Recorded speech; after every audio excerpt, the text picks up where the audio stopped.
the roster moves that we. Hi, James. Understanding you're not a doctor, can you explain fascial disruption as opposed to muscle fiber disruption and offer any sort of a timeline as to when Verlander could return? Yeah, this was relatively good news, is my understanding. But I am not a doctor, as you pointed out. I want to reemphasize that. Justin will be available in a bit. I think he can explain some of the nuances better than I can. But the fact that there is no muscle fiber disruption indicates a shorter healing time. The fascia is a different structure in the calf, and that appears to be where the disruption is. We'll know a lot more about the return timeline once we give the body about the first 48 to 72 hours to heal. But our hope and our expectation is that this should be relatively short term.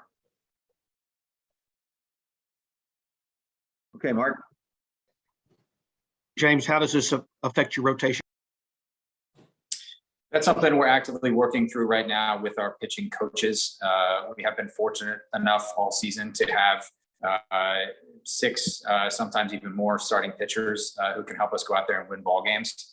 So we are working on how this exactly is going to affect the rotation. The off day yesterday, the off day Thursday, the off day a week from Thursday, and our current roster and the expanded rosters on September 1st will all factor into that, but we don't have any finalized plans at this point. Okay, Adam Spillane. Earlier in the year, there were different injuries, but earlier in the year, Odorizzi kind of suffered a lower leg injury, and he was able to throw pretty quickly. How similar is just, I guess, kind of the process for what Odorizzi went through and what Verlander will have to go through? Well, despite the fact that they are in the same part of the body, the actual injury itself is different. And so I think it's a bit of a false comparison to look at Odorizzi's return to play procedure and JV's return to play procedure. We're going to treat JV's as it is dictated by our doctors and the body. And again, our hope is and our expectation is that this is a relatively short-term return to play, but we do need to wait a few days just to see how his body reacts to determine next steps. Okay, Chandler.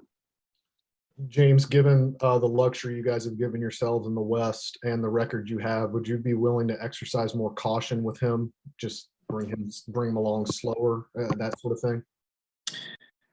No, this decision is going to be made entirely based on how he feels and the recommendations from our doctors. So we are going to treat this medically, and the return to play will be dictated by that. You added Hunter Brown to your taxi squad today. What are the plans for him going forward? Yeah, Hunter has been told that our expectation is to activate him on September 1st. We thought it was prudent to get him to the team today to get around the guys, get to know the staff and the catchers while he gets himself ready. But the purpose of the taxi squad is to acclimate him to the major league environment in anticipation of activation. Obviously, we have to wait until Thursday for that, but that is our expectation, and that is what Hunter has been told. Okay, Adam Spillane. Can you give any sort of an update on Chas McCormick and just what are your plans in center field? Can you say what your plans are in center field with Jake Meyers being optioned? Yeah, Chas continues to trend very much the right way. He will be on the 1 o'clock bus today. We're going to look at him this afternoon, but our hope is that he should be good to go today. He and Mauricio Dubon have both done an excellent job in center field, and I would expect that the two of them will get the majority of the playing time out there. Okay, Mark Berman, and back to Chandler. You're on mute, Mark. Sorry about that. Could you address the Jake Meyers situation and what your plans are for Jainer Diaz? So it was a very difficult decision to ultimately send Jake back to AAA, but felt like for him that this was the best thing. We have seen how good he can be at the major league level, particularly on the defensive end. I think he is, if not the best, one of the best defensive center fielders in baseball. We just weren't seeing it there physically, and we will review the return to play process to determine if there were things that we could have done better to put him in a position to succeed at the major league level. We're hoping that this return to Sugar Land will be a very short-term thing. just to kind of give him a mental and physical reset so that he can return to the guy who helped us down the stretch last year and got some big hits for us in that Chicago series before he went out. With regards to any other players or any other decisions on the roster, that is all extremely premature. We have not finalized any decisions with regards to roster expansion for September 1st at this time. Okay, Brian McTaggart. Dusty said the other day that Alvarez's other hand is bothering him now. Do you have any update on his prognosis and the issues he's suffering with his hands, and if he's going to be available to play today? Yeah, it's something that has crept up a little bit recently, and we just felt like giving him a day off was a good chance to get ahead of it. We'll get a look at him today, but our hope is that similar to when he was battling this with the other hand, that it will be relatively short term. And if he's not available today, I fully expect him to be available tomorrow. Okay, Adam Spillane. Sorry, I'm good. All right. Mark Berman. I'm good, thank you. Okay. Does anybody else have any further questions? Okay, guys, thank you. Hey, Justin, can you give us an idea of kind of what the doctors told you about the images and any sort of timeline they may have given you of when you could pick up a ball again and kind of start some baseball activity? I'll start with the second part. I don't really have a specific timeline. It's just basically whenever like my calf is strong enough that I feel like I can do that. Whether that's in a couple days or more than that, I don't really know. What the doctors said was, look, there was an injury, but when it comes to calf injuries, I feel like I really kind of dodged a bullet here where the muscle isn't actually involved. It's more the fat. It's not more. It is the fascia, which I feel pretty fortunate about because I didn't realize how serious even a very minor muscle calf injury can be. If that were to happen, we'd be having a much different conversation. But apparently, fascia heals much faster. It's not. Look, it is an injury. It's not nothing. Obviously, I went on the IL. So obviously that's a bit disappointing. But as far as the spectrum of calf injuries go, I feel like this was about as good a news as I could have gotten, specifically because I did feel a pop. And so usually that is attributed with some muscle damage. So fortunately, the pop that I felt was my fascia and not the muscle. So all in all, I think this is about as good a news as I could have hoped for. Okay, Mark Berman and Randy McElvoy. Justin, how relieved were you when you got the news that it was, as James clicks in, you touched on it, it was about as good as you could get given the alternative?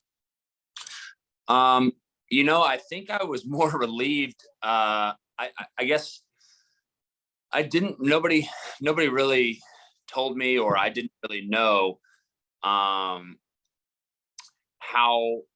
serious even a small grade tear of the of that muscle could have been. So kind of instinctually I thought it wasn't bad at first. I was like, okay, I definitely have a small injury, but I don't think it's serious. I don't think it'll be too long. But after the diagnosis was given to me, when I was talking to the doctors about it, is when I realized how close it came to being, potentially season ending. If the soft tissue, if the muscle fibers had been involved, I think we're looking at a matter of weeks without even, picking up a ball or being able to do much. So obviously that brings into jeopardy the season and some of the playoffs. So, I guess after I got in the car, after kind of talking to everybody I was talking to my wife about it. She was very intrigued, obviously, what the diagnosis was. And I think that's when it kind of hit me when I was explaining to her that, this could have been really bad. So, look, I'm not saying that, we're out of the woods or anything is perfect. There's still an injury there that I have to heal. But, as far as being relieved from when I got the news. I would say, yeah, definitely. Okay, Randy, then Adam. Go ahead, Randy. Hey, Justin, can you describe like maybe the last 48 hours where the discomfort level is right now? Have you seen any improvement, or is it strictly you're laying off of it right now and just reassessing how you guys are going to attack this? Yeah, it got pretty sore. It is still sore. I'm laying off of it for a few days. Based on what all of the doctors have said, like I mentioned, that fascia heals pretty quickly. So I think just trying to give it its time to heal before I push it. Going on the IL, I think, pretty clearly, I don't need to try to get back and faster than I should.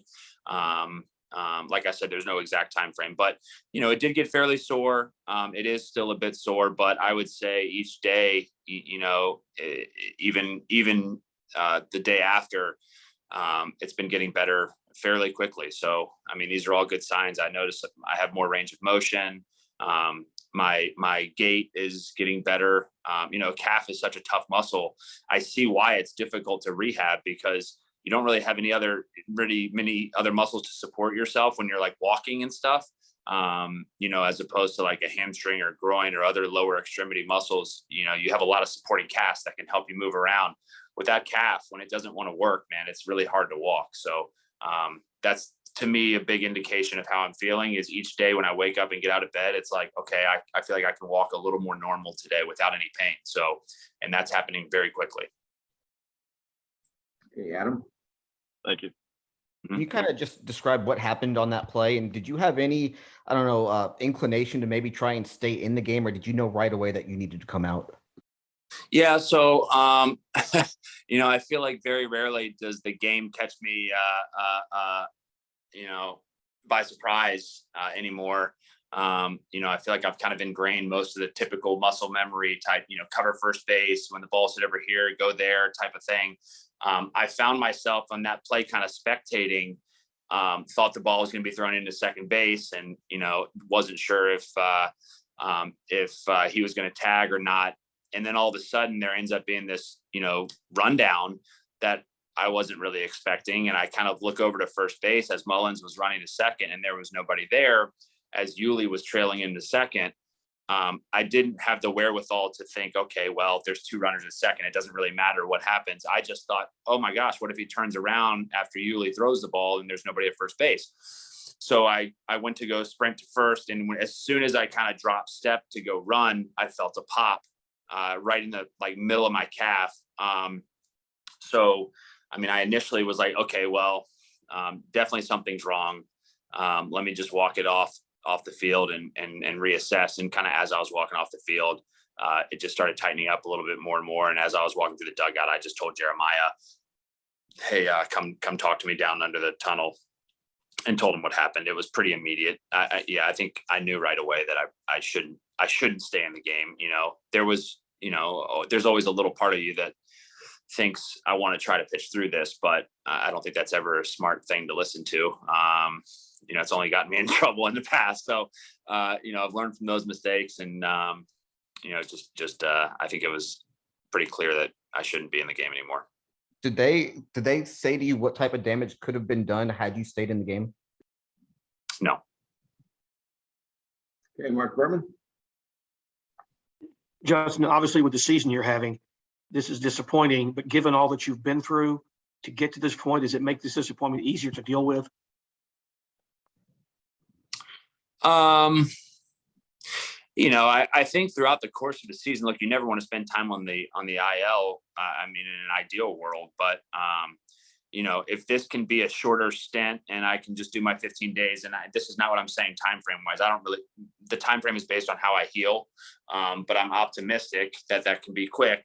If I can just be on the IL for the 15 days and then get back out there, that's a blip on the radar of an entire season. And so if that's the case, then no, I'm not too disappointed. I obviously would feel much different if this thing lingers, or, had there been a real soft tissue injury that would have required much more time on the IL. Yes, that would have been disappointing. quite optimistic right now. And, you know, sometimes these things just happen. It was just kind of a freak moment. Like I said, the game kind of caught me off guard. I, you know, reacted and this happened. You know, so no real, I'm not going to sit here and regret it. You know, but, you know, like I said, if it's only 15 days, then I feel like I dodged a bullet. Okay, Chandler Rome, then Adam Winkler. Justin, because it's a lower body injury, do you think you'll be able to kind of keep your arm in somewhat of normal working shape routine wise, even while you're on the IL? I hope so. You know, definitely taking a few days off. I'm also not somebody who typically gets really tight going days without throwing. You know, I realized that during my elbow rehab, when a few times we'd take a week off, and really as soon as I went back to throwing, it felt great. And I didn't feel like I took a step back at all. So, that I feel like I'm okay with. I also think one thing that's going to help the throwing is that it's not like I hurt my calf when I was pitching. I hurt it going to run. And I think that's an important distinction because, you know, typically the last thing that you're able to do in a rehab process is the thing that you hurt it doing. You know, if I were a sprinter or a second baseman or a center fielder, I think we, you know, it might be a little bit more difficult. But to be able to push laterally and throw a baseball is much different than kind of drop stepping and trying to sprint off a starting block, you know? So, you know, that's another thing that I think is going to help me be able to accelerate this process. Okay, Adam Winkler. Justin, two things for you. You've been so calculated in coming back from TJ. I wonder how that will help you with this, with, you know, kind of being smart and listening to your body. And second question, how is your daughter adjusting to this? Does she understand that dad can't be as active as he's been here in the past? Good question. You know, I think my entire career has helped me be more calculated with things like this. You know, just understanding my body a bit more. And, you know, like anything, you know, you learn from mistakes and you learn from the past. And I, you know, obviously I have made some mistakes in the past trying to push myself too much. Sometimes I haven't. That drive to get back sometimes helps me. So, you know, I just have the wealth of information from my career to help me and assist me in this process. So yeah, it's probably going to be very calculated. And then, yeah, my daughter, I mean, one, she's excited to have me home a little bit more for a couple of days at least. And then the only thing she's really confused about. So yeah, she sees me, you know, obviously the last couple of days I've been limping around a little bit, and she asked me if I have a boo-boo. And the only thing she's having a hard time understanding that the boo-boo's underneath my skin. She has a boo-boo on her knee right now from she was out trying to ride a bike and kind of scraped her knee a little bit. And so she's like, it's like my boo-boo, but on the inside. And so it's cute and fun trying to explain it to her. But yeah, she knows something's a little up. All right, guys, any more questions? Okay, thank you for your time, JB. Yeah, no problem. Thank you, everybody. Thanks, guys. Have a good afternoon. Sacudelo, sacudelo, la máquina deportiva, que, máquina deportiva, que, máquina deportiva, sacudelo.